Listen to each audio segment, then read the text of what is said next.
I was a ski instructor at Black Ridge Resort in Colorado. February 2021, the lodge was hosting a corporate retreat, 30 people, isolated for a long weekend. I was assigned as their guide and safety officer. The group arrived Friday evening. Executives, middle management, all from some tech company in California.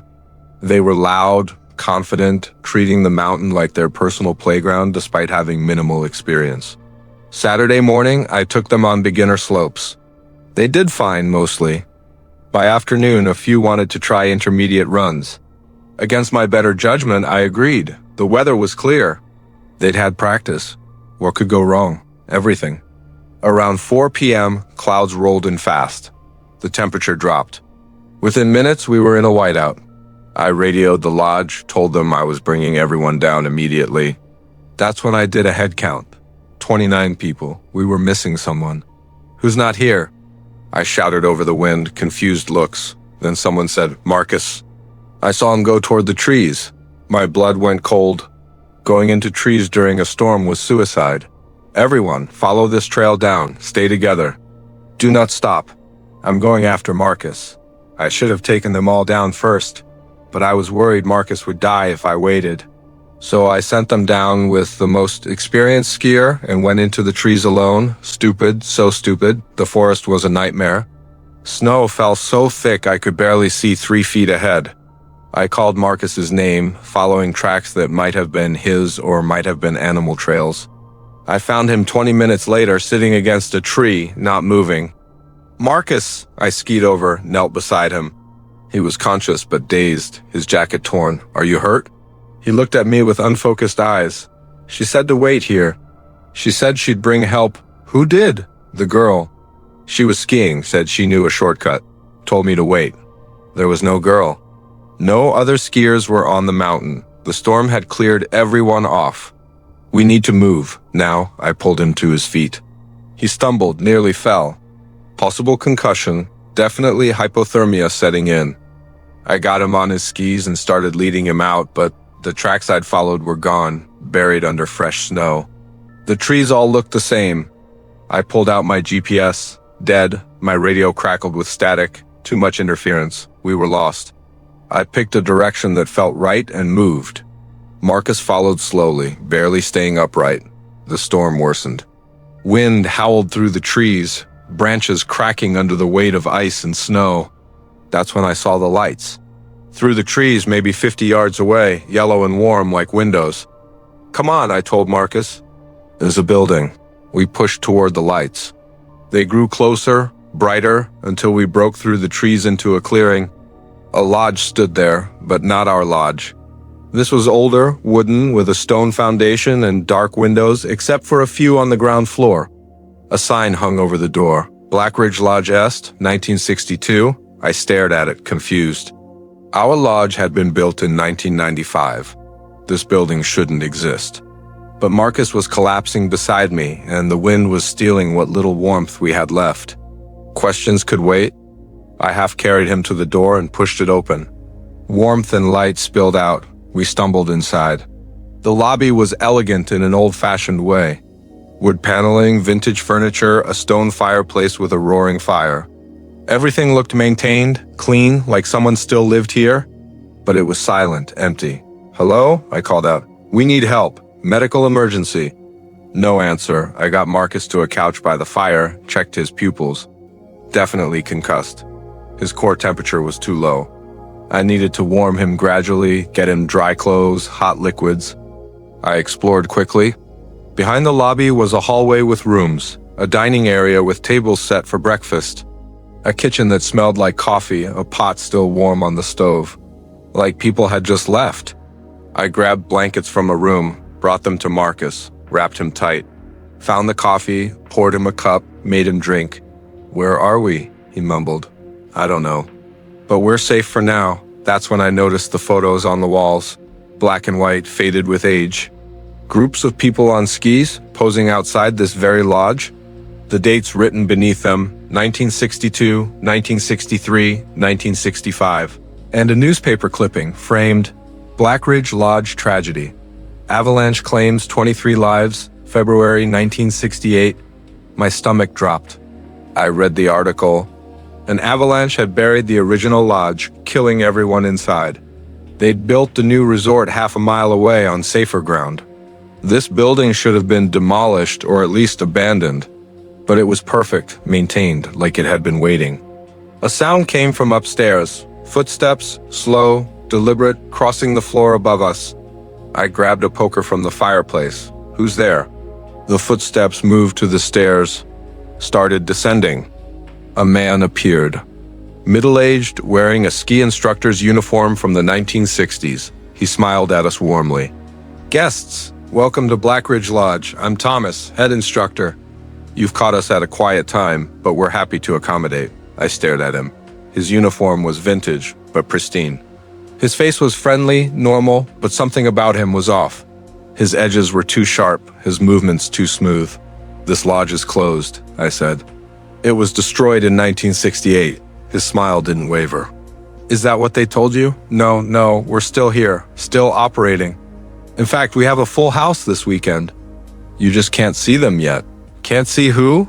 The other guests? They're resting, preparing for tomorrow's slopes. He gestured around the empty lobby. We take care of our guests here, forever. The temperature dropped. My breath fogged despite the fire. We need to leave, I said quietly to Marcus. But Marcus was staring at Thomas with a strange expression. You're the girl who helped me. You showed me the way here. That's right, Thomas said, his voice gentle. And now you're safe. You can stay with us, no more cold, no more fear.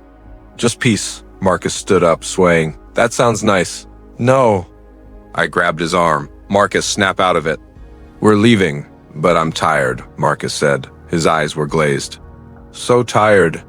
I just want to rest. You can rest here, Thomas said. We have rooms prepared, comfortable beds. You'll sleep, and when you wake, you'll be one of us. Won't that be wonderful? Other figures appeared from the hallway. Men and women in vintage ski clothes, all smiling, all with that same wrong edge to them. They moved into the lobby, surrounding us. Join us, they said in unison. Stay forever. I pulled Marcus toward the door, but he resisted, pulling back toward the fireplace, toward Thomas and the others. Let me go, Marcus said. I want to stay. You don't know what you're saying. You're hypothermic, confused. I'm finally warm. Finally safe. Leave if you want. I'm staying. The figures moved closer, their smiles widening. I could see through them now, translucent in the firelight. Ghosts, the people who died in the avalanche, trapped in this place, collecting others. I had one chance. I grabbed a lamp, threw it at the fireplace. The oil splashed and flames roared up, spreading across the antique rug. The figures shrieked and pulled back. The fire spread fast, catching on old dry wood. What are you doing? Marcus shouted, saving your life. I grabbed him in a bear hug and carried him toward the door. He fought me, screaming, but I was stronger and driven by pure terror.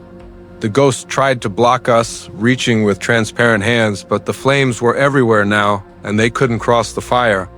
I kicked open the door and carried Marcus into the storm. He struggled, screaming that he wanted to go back, but I didn't stop. I picked a direction and moved, half carrying, half dragging him through the snow. Behind us, the lodge burned. I could hear the ghosts screaming, feel their rage like ice on my back. But I didn't look back. We walked for what felt like hours. Marcus eventually stopped fighting, hanging limp in my arms. I thought he might be dead, but I felt his breath, weak but there. Then I saw lights ahead, real lights, modern lights. I stumbled toward them.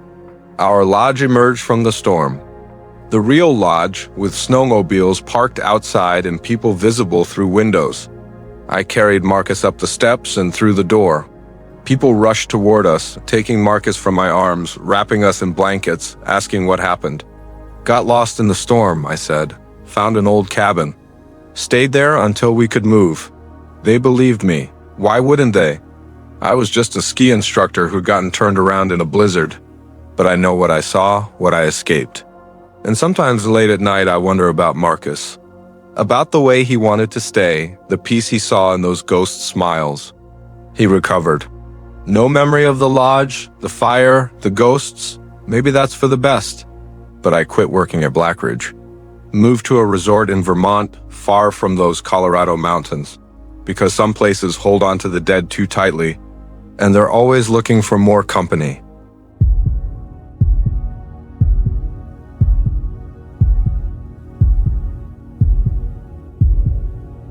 I worked as a weather observer at Summit Radio Tower in the White Mountains. Remote, 3,500 feet up, nothing but forest for miles. In winter, the only way up was snowmobile. I worked 3-day shifts alone, Friday through Sunday. Just me and the sky. February 2020. The forecast called for a major nor'easter. My supervisor offered to cancel my shift. This is going to be a bad one, but I'd worked through storms before. I wanted to see it, measure it, document it. I'll be fine, I told him. I snowmobiled up Friday afternoon, sky already darkening. The tower rose 60 feet, metal girders and instruments, with a heated observation room at the top.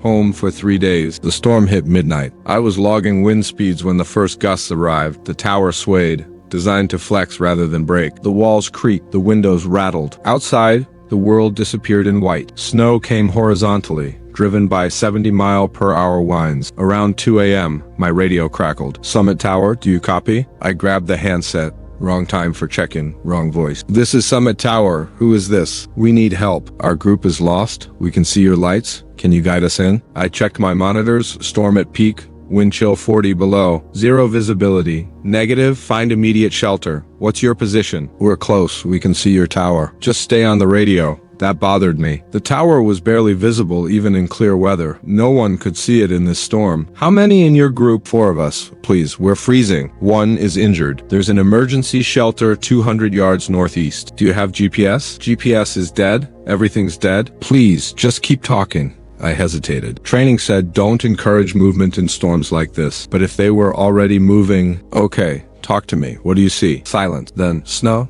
Just snow. Keep talking. I'm at the Summit Tower, 60 feet tall, metal. If you're close enough to see lights, you should see the structure. Do you see it? Yes, we see it. We're coming. I pressed my face against the window. Nothing but white. How far are you? Close, so close. Keep talking. Tell me about yourself. That was odd. Why small talk in a life-threatening situation? My name's Sarah. I've worked here 2 years. Are you still moving?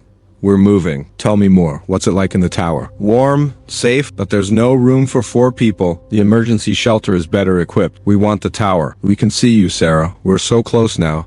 The way they said my name sent ice down my spine. Stop moving. Don't come closer. Go to the emergency shelter. I read coordinates clearly. We don't want the shelter. We want you. I dropped the handset. The voice had changed, deepened, become not quite human. The radio crackled. Sarah, we're here. A sound from below. Footsteps on metal stairs, climbing through the storm. Clang, clang, clang. I grabbed a flashlight and shined it down through the hatch window. Shapes moving on the stairs, indistinct in snow and darkness. How many? The footsteps reached my door. Something grabbed the handle. Sarah, let us in. We're freezing. I backed away. Who are you? We told you, lost hikers, we need help. Open the door. The voice was wrong. An echo like multiple people speaking together. No breath fog, no condensation. Show me your faces. Open the door first. It's so cold. The handle rattled. Pounding on the hatch, metal on metal, making my ears ring. Let us in. I grabbed my emergency radio. This is Summit Tower with an emergency. Something is trying to get in. Requesting immediate assistance. Static. Then my supervisor. Sarah?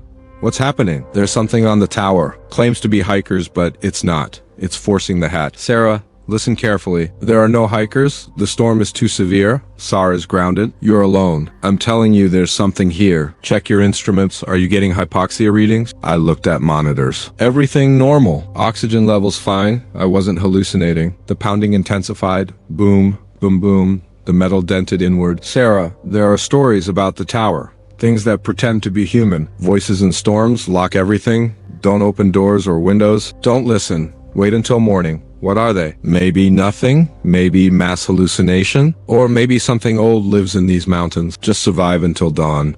The radio cut out. The tower's power flickered. My instruments went dark, then came back. Emergency lights failed. I was in darkness, except for work lights and my flashlight. The pounding stopped. Silence except for wind. Then voices all around the tower. Sarah, please, my daughter is dying. I need medicine. A child. Mommy, I'm scared. Why won't you let us in? An old man. I'm having a heart attack. Please help me. They were at every window, pressing against glass, faces I couldn't see through snow. I wedged into the corner farthest from hatch and windows, flashlight clutched tight. You're not real. We're real, Sarah. cold and dying, and you're letting us die. What kind of person are you? You're not real. The tower lurched. Something was climbing outside, heavy enough to tilt the structure. Metal shrieked. My equipment slid. I grabbed the desk. We're coming in, Sarah.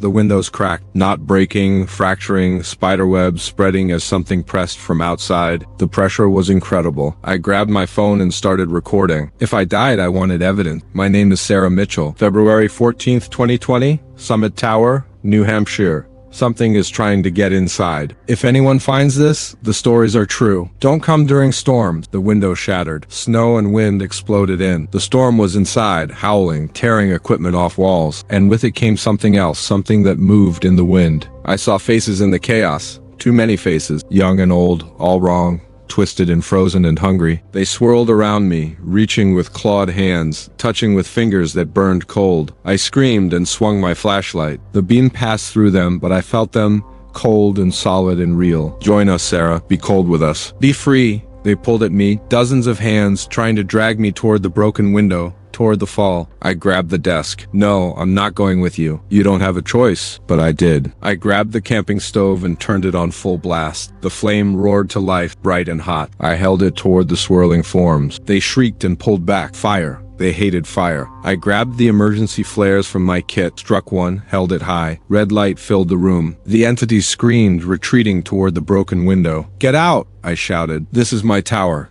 Get out. The wind reversed, sucking them back into the storm. They fought it, clawing at the walls, but the flare's light pushed them. One by one, they were torn away into the night. The windows' remains rattled. The storm still raged outside, but the things were gone. I slumped against the desk, the flare burning in my hand. I had 2 more in the kit. I'd burn them all night if I had to. Dawn came slowly. Gray light filtered through the broken window.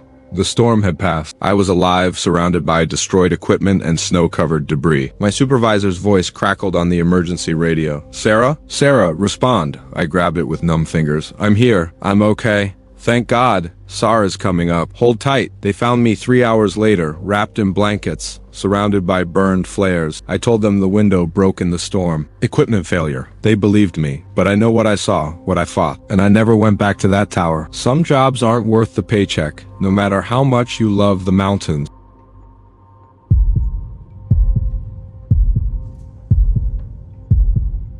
I should have listened to the weather report, but I was young, stupid, and convinced that my beat-up Honda could handle anything. It was December 2019, and I was driving home to Vermont from college in Massachusetts for winter break. The snow started falling around 8 p.m., gentle at first, almost pretty in my headlights. By 9 p.m., I couldn't see the road. My phone had died an hour ago. The radio crackled with static, the last station fading until it disappeared completely. I was somewhere on Route 2, maybe near the New Hampshire border. The mile markers were buried under snow. The Honda shuddered, the engine making a grinding sound that sent ice through my veins. The car coughed once, twice, and died. I coasted to the shoulder, or what I hoped was the shoulder. In the whiteout, I couldn't tell where the road ended and the forest began. I tried the ignition. Click, click, nothing. The headlights dimmed and went out. Darkness swallowed me whole. The temperature was dropping fast. I could feel the cold seeping through my jacket. I had maybe 2 hours before hypothermia became real. My phone stayed black no matter how many times I pressed the power button. That's when I saw the light. A yellow glow, maybe 100 yards into the trees. A house. I pulled my hood up and opened the car door.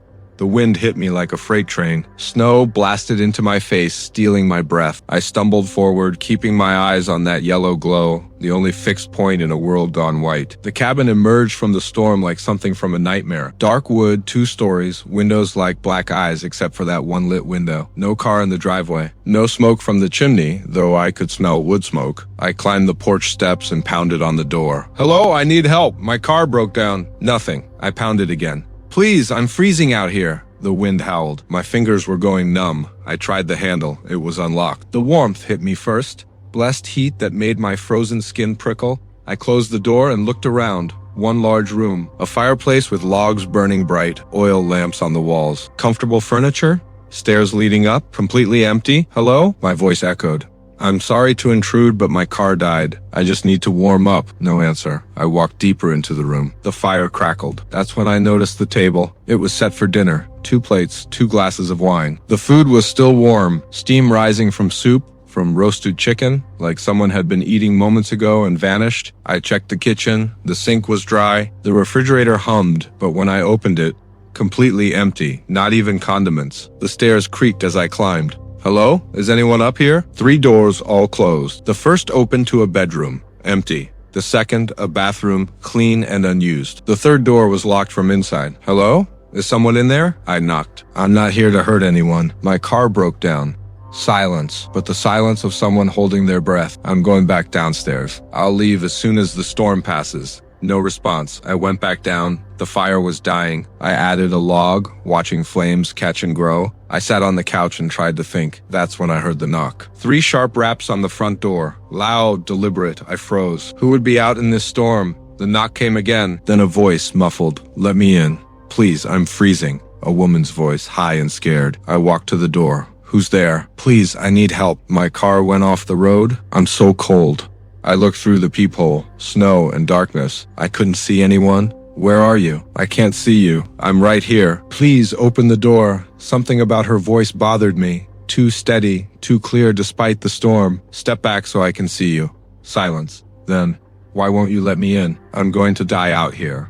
I just need to see you first. You don't believe me. The voice changed, dropping lower. You think I'm lying? Let me in? Each word shook the door. The knocking started again, violent pounding. Boom, boom. The wood groaned. Let me in. The voice wasn't human anymore. Deep, guttural, wrong. I ran to the kitchen, grabbed the largest knife, and held it with shaking hands. The pounding continued, so loud I wanted to cover my ears. Then, suddenly, silence. I crept back to the door, looked through the peephole. Nothing. Just snow and darkness. I waited 5 minutes, 10, maybe she'd given up. Then I heard footsteps from upstairs. Slow, deliberate, crossing the floor above my head, walking from the locked room to the stairs. I stared at the staircase, watching the darkness at the top.